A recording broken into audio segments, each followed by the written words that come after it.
counter trap cards hold the distinction of being the fastest spell speed in the game, where only other counter trap cards can be activated in response to them unless there's an effect on the card that specifically says otherwise. And in this list, we'll be going over the worst of the fastest cards in the game. And at number 10, we have Vanity's Call. This is a counter trap card which has the effect that it can only be activated as a chain link 4 or higher, and allows you to negate the activation and effects of all other cards in the same chain and destroy those cards, while also requiring you to pay half your life points as part of the activation requirement. So, on surface level, that seems pretty good. If your opponent's activating a whole bunch of chains, you can potentially negate up to 3 other cards and destroy them, which is definitely worth the cost of paying half your life points for. However, outside of very specific scenarios, the situation almost never comes up. And in fact, if you want to use Vanity's Call in order to negate more than one card effect, chances are you would have to activate some of your own cards in order to increase the chain link high enough where you would then be able to activate this card. And having to destroy some of your own cards just to destroy more than one of your opponents is not really worth it. Vanity's Call was released on a whole bunch of cards that were trying to take advantage of chain links in order to have powerful effects for release, which have found success in the past in chain burn decks, thanks to how strong the card Chain Strike is.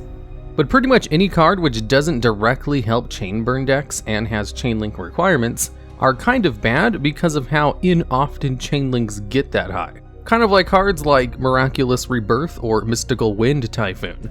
2 cards that technically have good effects but don't see any competitive play because they require high chain links in order to be activated. And their effects aren't good enough. If you want to try to force the chain link that high, then Vanity's Call directly punishes you for trying to get the chain link higher by using your own card effects, since it's going to negate and destroy those cards as well. However, if you're going against a chain burn deck, where they are getting a whole bunch of chain links really high, Vanity's Call is not good against that either, because it costs half your life points. Paying half your life points is going to burn you for more damage than what your opponent was probably going to do with that chain link anyway. So against the one deck Vanity's Call would be good against, it's actually not very good at all. However, it does have the potential to be strong, which is why it's only the number 10 spot. It just hasn't had the opportunity to reach its full potential yet. And at number 9, we have Counter Counter. This is a counter trap card which has the effect that allows you to negate the activation of a counter trap card and destroy it. So you can use a counter counter in order to negate a counter counter, since it itself is a counter trap card. However, when this card was first released, it was printed as a normal trap card, and since it didn't have specific text in its card text stating that it can be activated in response to a counter trap card, it actually couldn't be activated at all, and was basically an unusable card. You see, there are some exceptions to the rules when it comes to the game of Yu-Gi-Oh! Normally, monsters cannot attack more than once, but there are card effects that allow them to attack twice, or even more times. There is also cards that have special wording that allow them to be activated at awkward times, like Curse of Fiend, a normal spell card which allows you to activate it during your standby phase, which normally is not possible with a normal spell card. But it can be activated during the standby phase because the card specifically says it can be activated in the standby phase. Counter Counter, however, only says that it negates the activation of a counter trap card and destroys it. It doesn't have any special text that says it can be activated in response to a counter trap card, which is why they errataed the card in order to change it to a counter trap card so that it would be usable. And it's not like there was a misprint when the card was first released. It was literally just released as a normal trap card. They realized their mistake and then re-released it as a counter trap card. And judging the card based on its own merits as a counter trap card, it's still not very good. The card is kind of too specific in what it counters. And if all you want to do is counter a counter trap card, there's no reason to play this card over something like 7 Tools of the Bandit, which can negate any trap card and is also a counter trap card. So it can be used in response to other counter trap cards, or even Wiretap, which does the same thing but with less downsides, or even Red Reboot, which allows you to do the same thing but from your hand. And at number 8, we have Goblin Out of the Frying Pan. This is a counter trap card which has the effect where you can negate the activation of a spell card and return that card to their owner's hand, at the cost of 500 life points. Now, the thing with spell cards is that you can use them as long as you meet the activation requirements of that card from your hand. So if your opponent activates Monster Reborn, and then you use Goblin Out of the Frying Pan to negate it, and return it to their hand, they can just use it again without any detrimental thing happening to them. The only time this card is useful in stopping your opponent's plays would be if the card you're negating has a drastic cost associated to it, like maybe Left Arm Offering, or if it's used during your turn in order to negate a quick play spell card, like Twin Twister, or if it's used to just activate a counter trap card in order to technically meet the conditions of certain cards that require you to negate card effects, like Power Angel Valkyria, the Bountiful Artemis, or Vandalgon, the Dark Dragon Lord.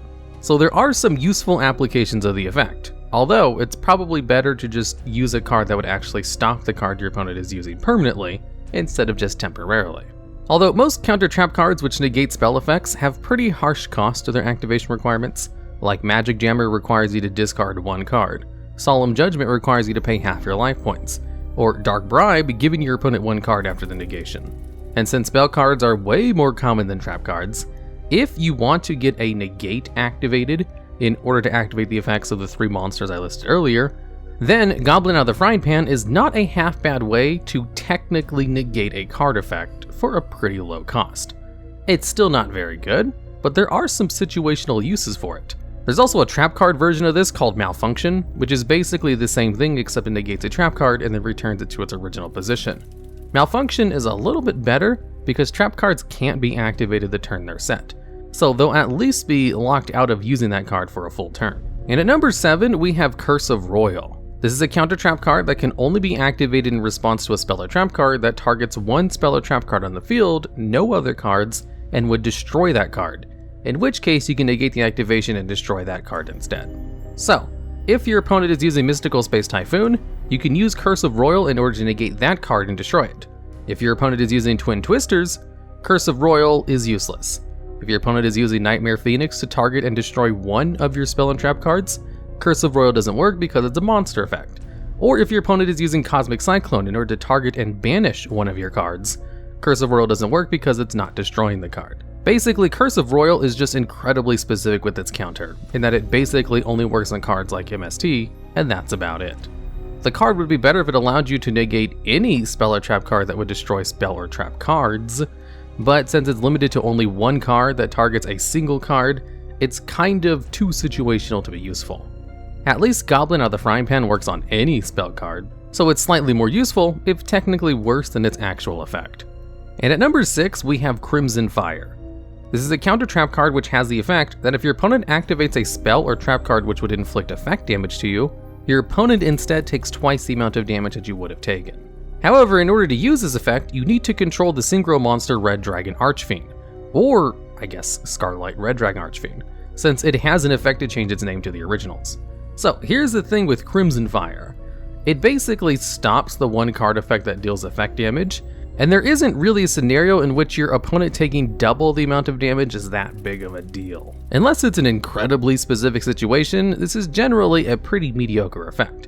And it doesn't even work on all types of effect damage, just those from a spell or trap card, and it only stops a single instance of that damage. You see, there's this monster card called YuGiOh, Mystical Spirit of the Force, which has the effect that if you take any type of effect damage from an opponent's card effect, you can special summon this card from your hand, inflict the same amount of damage to your opponent, and then it stops you from taking effect damage for the rest of the turn. So YuGiOh does about half of what Crimson Fire does in doing some of the damage back to your opponent, but then protects you from effect damage for the entire turn, gives you a monster on the field to use, and can be used from the hand, so you don't have to set a counter trap card and wait a turn. And the most important part is it doesn't require a specific synchro monster to be on the field in order to be live. It is neat that it deals double the effect damage back, but it's not a very good effect to have, even against decks that deal effect damage, because of just how hard it is to actually pull off the effect, when you can just use YuGiOh to way more advantage. And at number 5, we have Do a Barrel Roll. This card has the effect that it can negate any card effect and then destroy that card, so a full Omni negate. But the activation requirement is to tribute all of your Mecha Phantom Beast tokens you control. Now, in Mecha Phantom Beast decks, they generally use the tokens in order to go into synchro plays, or to tribute them in order to activate their effects. So they definitely get tokens on the field, but they kind of want to use those tokens in order to do things with them, or to have them on the field so their Mecha Phantom Beasts gain their effects that they can't be destroyed by battle or card effects as long as there's a token. So having to tribute tokens for an Omni Negate sounds like a pretty good deal, even if Mecha Phantom Beasts need those tokens. It's just the fact that you have to tribute all of them that makes this card kinda bad. If you only have a single token on your side of the field when you use it, then it's kind of worth the cost. If you're playing the card in a Mecha Phantom Beast deck though, chances are you might have more than one and you kind of want those tokens. Although assuming best case scenario, it's not a half bad cost for an auto-negate, which is why it's only in the middle of this list, since a lot of the other bad counter trap cards are a lot more specific in their counter targets. And at number 4, we have Feather Wind. This card has the effect where it can negate and destroy any spell or trap card as long as you control a face-up elemental hero avian. So the effect itself is actually pretty good. The fact that it requires a weak level 3 normal monster on your side of the field in order to gain the benefits is kind of why this card makes this list. Elemental Hero Avian isn't even played in decks that specifically use him as a fusion material, as there's a lot of fusion monsters that require Avian as one of the materials. Instead, those decks would just play a fusion substitute monster like King of the Swamp, so they don't have to play a mediocre level 3 normal monster. So other than its activation requirement, Feather Wind is pretty good, although it's 100% the activation requirement that puts it on this list. It's just not really worth trying to protect a level 3 normal monster in order to have a negate of a spell or trap card. At least with Crimson Fire, Scarlight Red Dragon Archfiend is actually a good synchro monster, so that card could be live more often than Featherwind, even if the effect is strictly worse than what Featherwind is able to accomplish. And at number 3, we have Spell Stopping Statute. This card can only be activated in response to a continuous spell card, in which case you get to negate the activation and destroy that card. And since the card can only negate a very specific type of spell card that isn't commonly played, it's not super useful. Basically, if a card stops a very specific type of card, which is anything but normal spell cards or monster effects, then it's probably not super good. Unless it does it in some kind of amazing way, like Red Reboot, or gives you some amazing advantage after the negation, like Gravity Collapse. And also, with Spell Stopping Statute, there's no reason to play this card over just MST, if all you want to do was just shut down a continuous spell card, because destroying the continuous spell card before it resolves its effect does actually stop the effect from happening. It doesn't technically negate it, but most continuous spell cards won't be able to do anything if they're destroyed as soon as they hit the field, like Fire Formation Tenki. And at number 2, we have Armor Break. This is another incredibly specific counter card, except this one negates the activation of any equipped spell card and then destroys it. So for the same reason as the previous spot, incredibly specific counter trap cards are not super useful, and one that only targets equipped spell cards is even less useful than one that targets continuous spell cards, since equipped spell cards kind of have the same problem as continuous spell cards, where you can easily destroy them with just an MST instead and stop a lot of their effects. And at number 1, we have Dice Try. This is a counter trap card which works on any spell, trap, or monster effect, as long as it has an effect that requires a dice roll, in which case it gets to negate the activation and destroy that card. Now, cards that have an effect with a dice roll do not see competitive play, and there's not a lot of good cards in the game that even use dice rolls. There have been a couple throughout the history of the game, like the banned trap card Sixth Sense, or even Snipe Hunter, although it's been a long time since Snipe Hunter has seen competitive play, and you wouldn't really want to use Dice Try in order to negate Sixth Sense even if it was unbanned. Mainly because you could just use anything else that negates more than just one incredibly specific type of card, like a Solemn Judgment for example, that you wouldn't really want to use something like Dice Try unless you know you're playing against a dice-focused deck and maybe a more casual play environment, or maybe in the future if they release a super competitive deck with a whole bunch of dice rolls. So if you know someone who really loves their dice rolls, then you have the perfect card to counter everything they have. Otherwise, you're better with anything else.